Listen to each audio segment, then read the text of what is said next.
నేను గౌరవనీయులు బట్టి గారితో ఒక సోషల్ కన్సర్న్ ఇష్యూ ఒకటి చెప్దాం అనుకుంటున్నా.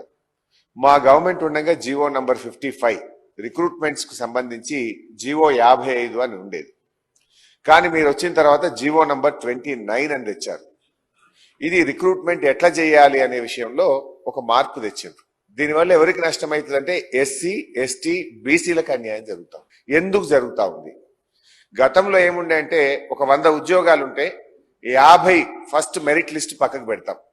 ఆ 50 పోయిన తర్వాత మిగతా 50లో ఎస్సీలకు 16%, ఎస్టీలకు 11%, బీసీలకు 25% ఒక ఆ పద్ధతిలో చేశాం.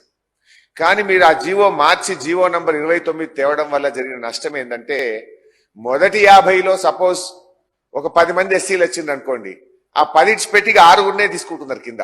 పాపం ఆయనకు మెరిట్ లో వచ్చింది, ఆయన ఓపెన్ కాంపిటీషన్ లో వదిలాల్సినటువంటి ఎస్సీని మీరు అక్కడ 10 మందిని లెక్కకు తీసుకోవడం వల్ల 6 ఎస్సీలను మాత్రమే తీసుకొని ఇక మీ 16 కోట అయిపోయింది అంటుండ్రు. అంటే దీనివల్ల ఎవరికి నష్టం?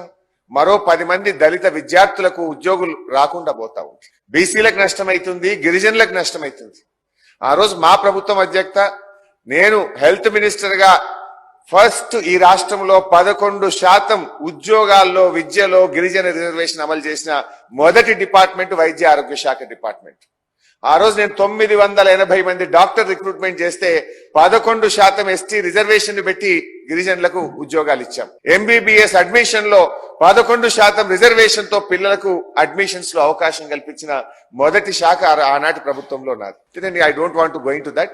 బట్ బట్టి గారితో నా రిక్వెస్ట్ ఏంటంటే మీకు సోషల్ కన్సర్న్ ఉంది కనుక ఈ జీవో వల్ల దళిత గిరిజన బలహీన వర్గాల విద్యార్థులకు నష్టం జరుగుతుంది కనుక ఇది గ్రూప్ 2, గ్రూప్ 1, గ్రూప్ 3 ఈ ఉద్యోగాల్లో ఈ తప్పుడు జీవో మీరు మార్చారు. మీరు మీ ప్రభుత్వం వచ్చిన తర్వాత దీన్ని రివ్యూ చేయండి.